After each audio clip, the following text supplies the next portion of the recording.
नमस्कार, मैं हूं सिकता दे और आप देख रहे हैं प्राइम टाइम। देशद्रोह के आरोप में गिरफ्तार जेएनयू छात्र संघ के अध्यक्ष कन्हैया कुमार को आज अदालत ने फिर 2 दिन की पुलिस रिमांड पर भेज दिया है, लेकिन इसके लिए कन्हैया कुमार को पटियाला हाउस कोर्ट में नहीं लाया गया। उनकी पेशी दक्षिणी दिल्ली के डीसीपी के दफ्तर में हुई, वहीं अदालत लगी, वहीं रिमांड का फैसला हुआ। इधर पटियाला हाउस कोर्ट के परिसर के अंदर और बाहर जो कुछ चलता रहा, उसकी कल्पना देश की राजधानी की किसी अदालत में नहीं की जा सकती। वहां जेएनयू के छात्रों की पिटाई हुई, पत्रकारों की पिटाई हुई और शिक्षकों की भी पिटाई हुई, लेकिन इस पूरी हाथापाई या मारपीट को लेकर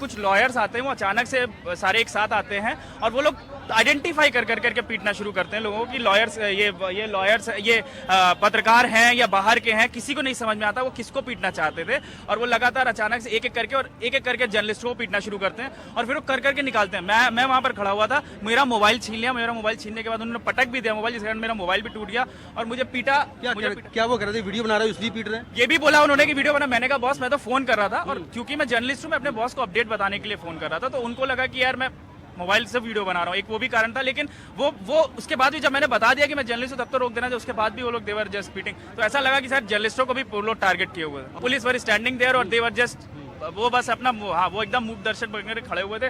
समझ में नहीं आया पुलिस वहां पर फिर खड़ी क्यों थी। अगर इस तरह से जर्नलिस्टों को पीटेंगे तो पुलिस का फायदा क्या है यहाँ पर?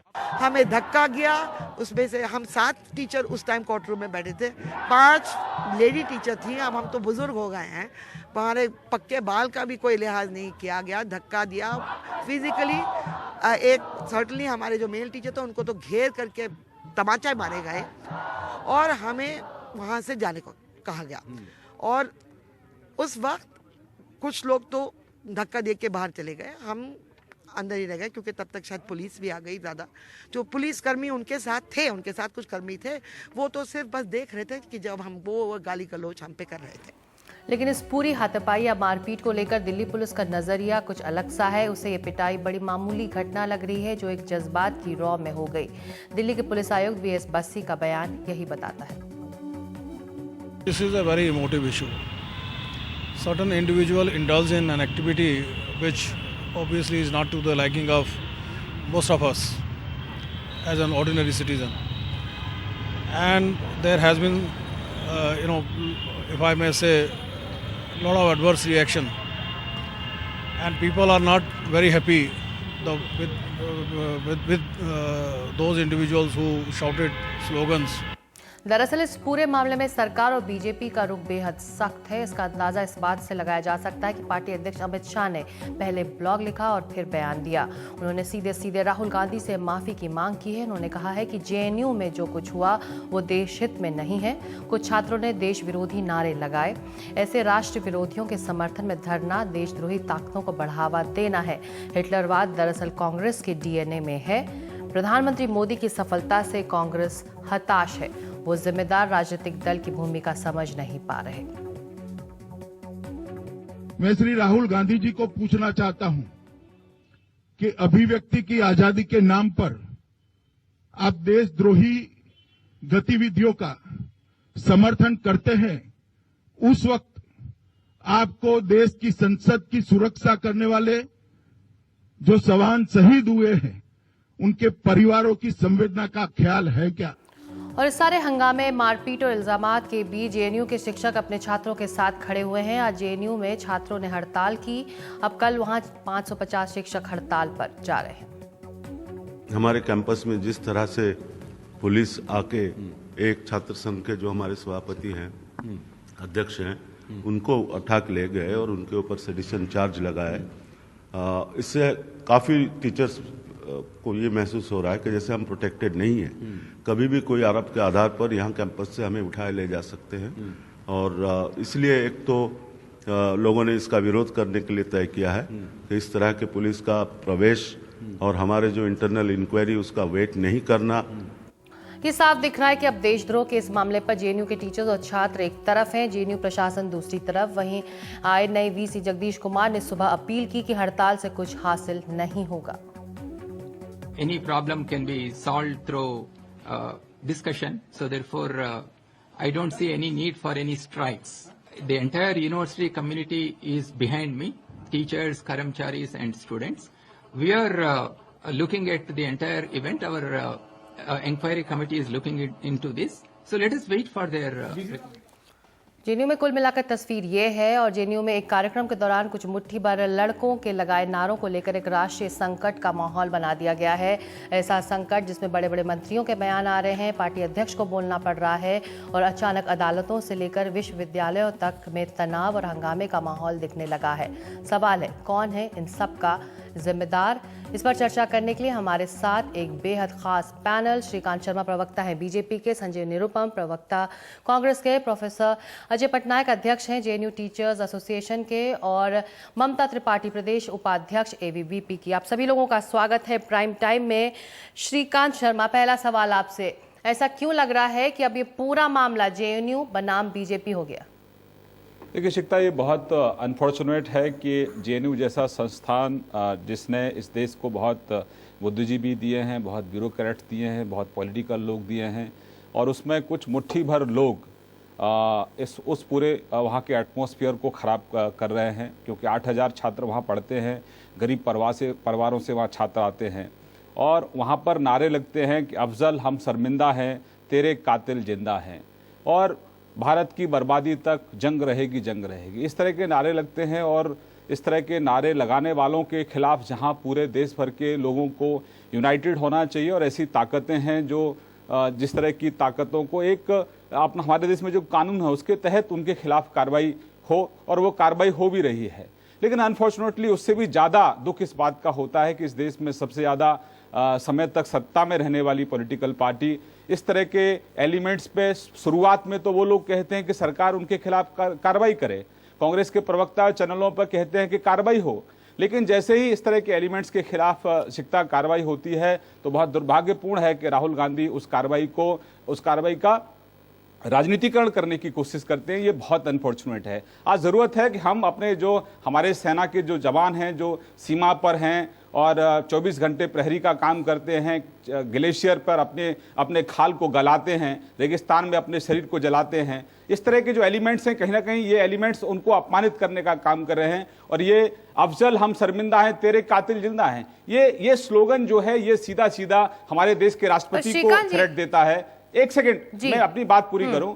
हमारे देश के राष्ट्रपति को यह थ्रेट देता है, हमारे देश का जो सर्वोच्च जो न्यायालय है उसके न्यायाधीश को यह थ्रेट देता है। तो इस तरह के एलिमेंट्स को हम यूनाइटेड होकर कंडेम करने की बजाय इस तरह के एलिमेंट्स को कहीं ना कहीं पॉलिटिसाइज करने की कोशिश कर रहे हैं और ऐसे जो देश के गद्दार हैं उनको हम कहीं समर्थन देने की कोशिश कर रहे हैं। ऐसी पॉलिटिकल पार्टियों से तो मैं तो आपके चैनल से आग्रह करूंगा कि राजनीति बंद करिए और ऐसे लोगों के खिलाफ आज हमको लामबंद होने की जरूरत है।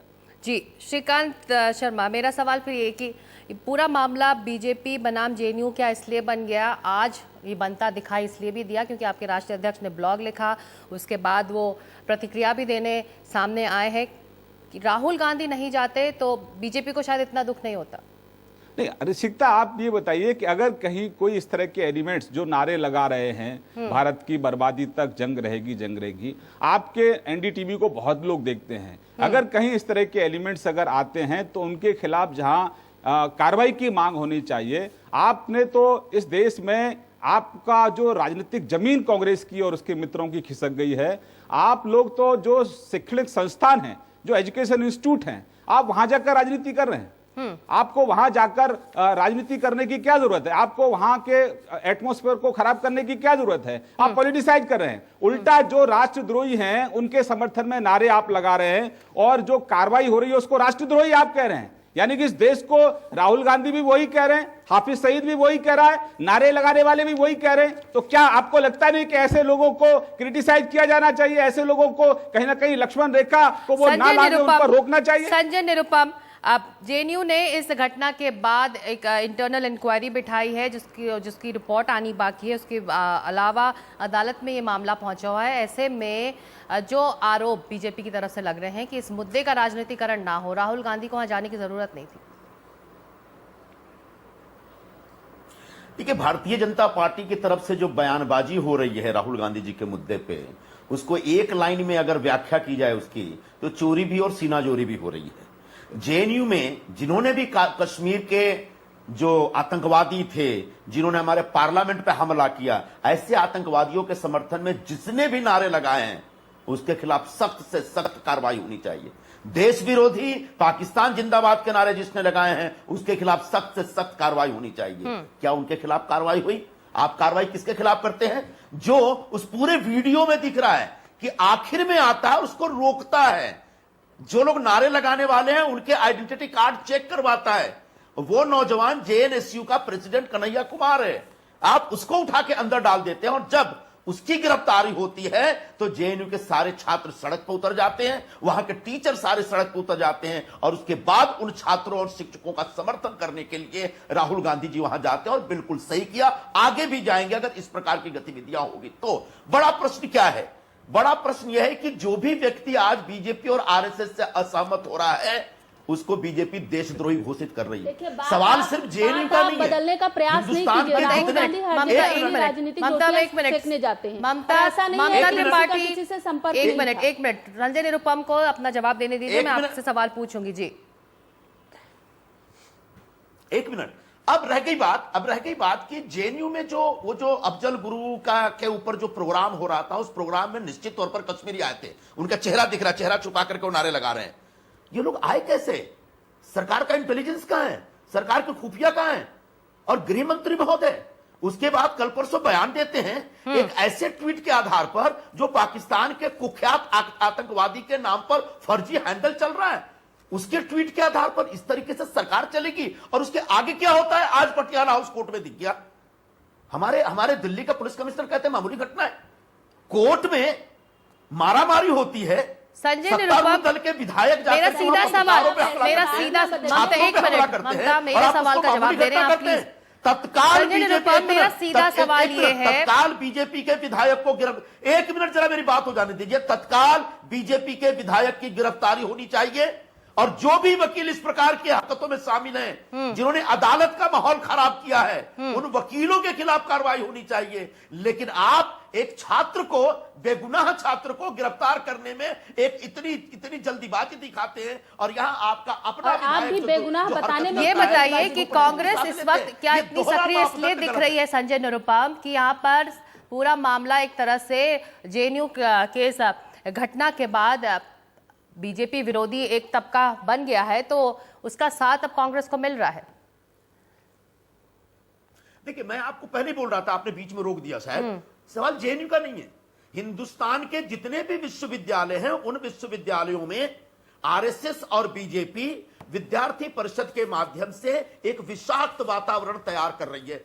बीएचयू के एक शिक्षक को एनएसयूआई वहां मूक बनी देखती रहती है। यदि ऐसा था तो 9 तारीख को जब घटना हुई थी एनएसयूआई ने क्यों नहीं कनेक्ट किया? कांग्रेस ने क्यों नहीं कनेक्ट किया? बोलने से पहले फैक्ट देख लिया कीजिए। ममता त्रिपाठी, एक मिनट, ये कौन बीच में बोल रहा है? ममता त्रिपाठी, जब मैं आपसे सवाल करूं, ममता एक बात जरा मेरी बात हो जाने दीजिए। ममता, हम लोग यहाँ पर ममता हम यहाँ चीखने चिल्लाने, ममता एक मिनट, हम चीखने चिल्लाने यहाँ नहीं आए हैं। हमने चिल्लाने का विषय नहीं है, लेकिन इतना बड़ा कुछ झूठ भी ना बोले। चलिए, जब आपकी बारी आएगी आप अपना पक्ष रखिएगा। संजय निरुपम खत्म करिए, मैं प्रोफेसर पटनायक से सवाल पूछूंगी। इतना है कि चाहे बीएचयू हो, एक मिनट इतना मकसद आपको नहीं लगना चाहिए। निरुपम जी, आपने पहले क्यों नहीं कंडेम किया? जेएनयू में घटी है घटना, नहीं घटा रही है ममता त्रिपाठी, एक बार घटी है। ममता त्रिपाठी राजनीतिकरण किया जा इसका इतिहास साक्षी है, आप इंटरनेट सर्च कर सकते हैं, किसी और उदाहरण की आवश्यकता नहीं है। उनको सताया जा रहा है, कितने बार एनएसयूआई ने ममता त्रिपाठी है उसने विरोध किया। आपने अपनी बात रखी ममता, देश की शिक्षा मंत्री के इशारे पे जिनकी शिक्षा का इतना सरासर झूठ मत बोलिए। आपको इतना नहीं तिलमिलाहट होनी चाहिए। समझ में आ रहा है आप कितना ममता त्रिपाठी प्लीज रिक्वेस्ट है, ये एक सभ्य बहस की जगह है, हम यहाँ चीखने चिल्लाने नहीं आए। ना आपकी बात संजय निरुपम समझ पा रहे हैं, अगर आप इस तरह सीखेंगे ना हमारे दर्शक समझ पाएंगे। प्रोफेसर पटनायक, जब वीसी कह रहे हैं कि स्ट्राइक से कुछ नहीं होगा, चाहे वो छात्रों की स्ट्राइक हो या फिर टीचर्स की, ऐसे में क्या हासिल होने वाला है जब आप लोग कल स्ट्राइक पर निकलेंगे और आज छात्र स्ट्राइक पर थे? तो देखिए, जब इंटरनल इंक्वायरी हो रही है इस पूरे मामले हर स्ट्राइक एक फीलिंग को एक्सप्रेस करता है कि कम्युनिटी क्या फील करता है। वो एक स्ट्राइक का रूप लेता है। किसी भी संगठन में, किसी भी यूनिवर्सिटी में जब कोई स्ट्राइक कल होता है कि आप जो फील करते हैं उसको एक्सप्रेस करते हैं स्ट्राइक के दौरान। हमारे कम्युनिटी को ये फीलिंग है कि पहले ये इंक्वायरी जो है जेएनयू के इंटरनल इंक्वायरी होना चाहिए था और उन्होंने कंस्टिट्यूट किया है। बिफोर दैट कि जब रिजल्ट आए, आइडेंटिफाइड हो क्या हो रहा था, कौन कर रहे थे, क्योंकि जुनूटा ऑल्सो बिलीव्स के देश के खिलाफ जो भी करेगा कार्रवाई होनी चाहिए। हम लोग जो भी कॉन्स्टिट्यूशन या आइन कानून तोड़ेगा उसको सब जी कार्रवाई होनी चाहिए, पर किसी भी कार्रवाई के लिए इंक्वायरी होना जरूरी है, आइडेंटिफाई होना जरूरी है, कौन गिल्टी है उसको बताना जरूरी है। और सीधा जेएनयू में इंक्वायरी डिक्लेयर हुआ है और वीसी के ऊपर रात को 10 बजे प्रेशर आता है कि पुलिस जो है, किसी की हैदराबाद का एग्जाम्पल देख लीजिए, एक एमपी के कंप्लेन पर इस तरह वीसी के ऊपर दबाव डाले कि बहुत, जैसे उन्होंने सोचा कि कहीं देश के खिलाफ बहुत बड़ा साजिश कुछ हो गया, ये हो गया, तो पुलिस इमीडिएटली आके अरेस्ट करना चाहती है। And police said we have to go, हमारे ऊपर ना हमें कार्रवाई करनी है। तो वाइस चांसलर जो है वो उनके ऊपर दबाव डाल के पुलिस आए। इंक्वायरी नहीं हुई थी तब तक, और पुलिस जो है वेट कर सकती थी कि कोई एविडेंस यूनिवर्सिटी कलेक्ट करे इंटरनल मैकेनिज्म के थ्रू। वो एविडेंस जो है आइदर हमारे इंटरनल मैकेनिज्म जो सेंट्रल यूनिवर्सिटी में होता रहा है उसके तहत इनको जो है पनिश किया जाए, या बहुत बड़ा क्राइम हो तो यूनिवर्सिटी सारे डॉक्यूमेंट जो है। पर जो एबीवीपी की चिंता है यूनिवर्सिटी के अंदर प्रोफेसर पटनायक, ये कि जब इस कार्यक्रम का जो परमिशन था वो रद्द हो गया था, बावजूद इसके ये कार्यक्रम हुआ जहां पर ये नारेबाजी हुई। ये यूनिवर्सिटी, ये देखिए, जो यूनिवर्सिटी परमिशन दे सकती है, रद्द कर सकती है, वो कार्रवाई भी कर सकती है। तो सवाल ये उठ रहा है कि बावजूद इसके कि परमिशन नहीं मिला तब भी ये कार्यक्रम वहां आयोजित हुआ, नारेबाजी हुई जो नहीं होनी चाहिए थी। मैंने तो जो सुना है परमिशन 15 मिनट पहले, तब तक तो वो सारे इकट्ठे हो गए होंगे। 15 मिनट पहले ही विद्रोह हुआ, तब तक तो लोग अपना भीड़ भाड़ तो इकट्ठे हो चुके थे। मेरा ये कहना है कि आप इतना फोर्स करके यूनिवर्सिटी के अंदर एंटर किए, बिना इंक्वायरी के आपने जो है खोजने शुरू कर दिए जो एंटी नेशनल है, और आपको मिला कौन? जो जेएनयू का स्टूडेंट यूनियन प्रेसिडेंट है, जिसका पॉलिटिकल आइडियोलॉजी या पॉलिटिकल एफिलिएशन सबको पता है, वो कम्युनिस्ट पार्टी ऑफ इंडिया से लिंक्ड है, और जो पार्टी जो है ना कश्मीर का वो प्लेबिसाइट चाहता है, ना कश्मीर अलग हो जाए कहता है, ना देश का अखंडता के खिलाफ है। तो हमें उस स्टूडेंट का बैकग्राउंड देखिए, स्टूडेंट यूनियन का प्रेसिडेंट है, उसका व्यू क्या है, पॉलिटिकल आइडियोलॉजी क्या है, वही उसी को पिकअप करके ले गए और उसके ऊपर सेडिशन चार्ज लगा रहे हैं, और इंक्वायरी का वेट नहीं किए कि वो आइडेंटिफाई हो। वो वीडियोस, फुटिंग्स वगैरह यूनिवर्सिटी के इंक्वायरी कमेटी जो बैठी हुई है देखे। हमारी आपत्ति इस पर है कि यूनिवर्सिटीज के ऑटोनॉमी जो है, ये अब तक जो है हर गवर्नमेंट जो आया था, इससे पहले भी बीजेपी की सरकार रही, कांग्रेस की सरकार रही, ये यूनिवर्सिटी वाइस चांसलर उसको इन्फॉर्म करते हैं, सारे सबूत लेके जाते हैं, और कौन से स्टूडेंट आइडेंटिफाइड होते हैं वैसी वाइस चांसलर परमिशन देता है, सिक्योरिटी के साथ वो जाते हैं, जो भी कार्रवाई करते हैं। पर ये ऐसा नहीं है कि आके बिना इंक्वायरी से पहले कोई सबूत नहीं कि हम खोज रहे हैं क्योंकि बड़ा सीरियस मामला है, और एक प्रेसिडेंट को पिकअप कर ले आते हैं। ये दुख की बात है। ये दुख की कि बात हमारी है। ऑटोनॉमी कहाँ है, हम कहाँ प्रोटेक्टेड है? अगर पुलिस किसी को उठा के ले जाए तो हमारा क्या प्रोटेक्शन है? हम पढ़ाते हैं, क्या पढ़ाते हैं, क्या नहीं पढ़ाते हैं, क्या हमारे व्यूज है किसी भी सब्जेक्ट में, ये सब पे क्या पाबंदी लगेगी? इस सब के लिए क्या हमें अरेस्ट कर लिया जाएगा क्योंकि कोई कंप्लेन कर दिया है? ये हैदराबाद में ये होता है, किसी के कंप्लेन पर तमाम वो सवाल उठाए, मैं श्रीकांत शर्मा से इसका जवाब लूंगी, लेकिन ममता अब आपकी बारी, अब आप बोल सकती है। क्या ये एक नेशनल क्राइसिस है कि एबीवीपी को लगा कि आप कि केंद्र सरकार को इसमें दखल देना चाहिए? क्या एक स्टूडेंट पॉलिटिक्स का या एक यूनिवर्सिटी का एक अपना एक माहौल होता है जिसमें एबीवीपी चाहे तो अपने तरीके से इसका जवाब दे सकती थी, बजाय कि इतना बड़ा हंगामा खड़ा करने की? देखिए, हंगामा खड़ा करने का बात नहीं, देश में जहां भी ऐसी गतिविधियां होती हैं वहां अखिल भारतीय विद्यार्थी परिषद ऐसी राष्ट्रद्रोही गतिविधियों के अगेंस्ट खड़ा रहा है, ये हमारा इतिहास है। और जेएनयू में जब भी हुआ है, चाहे 2000 का केस हो जब 2 हमारे सेना के जवानों को वहां पीटा गया था भारत पाकिस्तान मुशायरे के दौरान, चाहे वो 2010 का केस हो जिस समय दंतेवाड़ा में 76 जवान शहीद हुए थे, उस जवाहरलाल नेहरू विश्वविद्यालय परिसर में एकमात्र अखिल भारतीय विद्यार्थी परिषद था जिसने इस बात को कंडेम किया था और इसका विरोध किया था। उस समय भी जेएनयूटीए था और यही लोग जेएनयूटीए में थे जो हमारे बगल बैठे हुए प्रोफेसर पटनायक, इन्होंने क्या किया था। और इस घटना की जो बात है, इतनी सारी इन्होंने दलील दी, मैंने सब सुनी। इस घटना की जो बात है, 9 तारीख को घटना घटित होती, उस समय भी जेएनयूटीए पूरा वही था, कहीं चला नहीं गया था। और जेएनयू कोई ऐसा टापू नहीं है जिसमें कहीं घटना हो जाए और जेएनयूटीए को सबको पता न चले और जेएनयूएसयू को न पता चले। उसी के छत्र छाया में सब कुछ पलता और वहां पर चलता है। ममता, इतने दिन से यूनिवर्सिटी चलता रहा। और खासतौर से जेएनयू, एक मिनट मेरी बात पूरी कर लेने दीजिए। बात क्या है उस समय, नहीं आप दूसरों पर सवाल उठा रही हैं, मैं आपसे भी सवाल करना चाहूंगा। आप मेरा सप्लीमेंट्री सवाल सुनिए, ऐसा नहीं है वो आप सुनिए मेरा सवाल। जेएनयू खास नहीं, आप सुनिए मेरी बात पूरी कर ले दीजिए, फिर आपका सवाल। आप ये छात्र संघ का मंच नहीं बना सकती है ममता। ये आप एक नेशनल चैनल पर नेशनल डिबेट कर रही हैं जो एक राष्ट्रीय संकट के तौर पर बना दिया गया।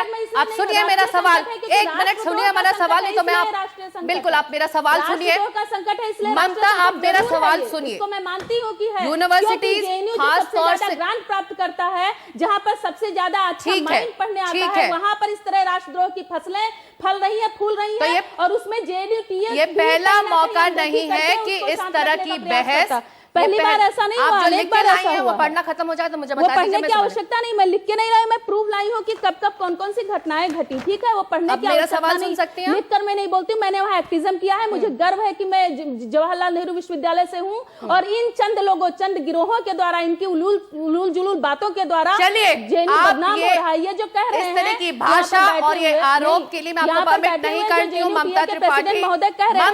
इमरजेंसी के समय ये कहा थे, फिर जेएनयू में 2010 में क्या घटना जब ममता त्रिपाठी 9 तारीख को जेएनयूटीए कहा था। अब जाकर के लग रहा है कि नहीं ऐसा हो गया, जेएनयू की संप्रभुता खतरे में है। कैसी संप्रभुता? क्या राष्ट्र की संप्रभुता ऐसे नारों से नहीं खतरे में है जिस तरह के नारे जेएनयू में लगाए गए? क्या जो कहते हैं कि अफजल तुम्हारे इरादों को, तुम्हारी बातों को हम पूरा करेंगे, क्या संसद की टॉलरेंस कितनी है? ये साजिश पूरा देश देख रहा है। आपकी टॉलरेंस कितनी पता है कि आपके ऊपर प्रेशर है, थोड़ा सा मैनेज करना है मामले को, पर मैनेज नहीं करना है कि मतलब जो बातें मूल बात है राष्ट्रद्रोह की, उस पर अगर आपको इस तरह के आरोप लगाना है तो ये वो मंच नहीं है, उस बात से जनता का और देश का आप इस तरह के आरोप लगाएंगे। पहली बार एक्सपोज हुए हैं, जनता ने जाना है कि जेएनयू के टापू में क्या हो रहा है। और हमारे जो आदरणीय शिक्षक महोदय, जो आपके आदरणीय बीजेपी के वरिष्ठ प्रवक्ता यहाँ बैठे हुए हैं, वो जो कह रहे हैं, वो कहा थे उस समय 9 को कहा थे, 10 को कहा थे, फिर उन्होंने कल, हाँ एक और विषय, कल उन्होंने ह्यूमन चेन लगाई। उसमें कहा कि जो विद्यार्थी पार्टी का एलिगेशन, आप क्या मोनोलॉग करने आई हैं? आपको पता था आप डिबेट में, आप डिबेट में शामिल होने आई हैं? आप किसमें शामिल होने आई हैं? तो उसमें उमर खालिद भी है, उसमें वो आरोपी भी है जिनका उस, चलिए आपने आरोप लगाया, जवाब देने दीजिए। एक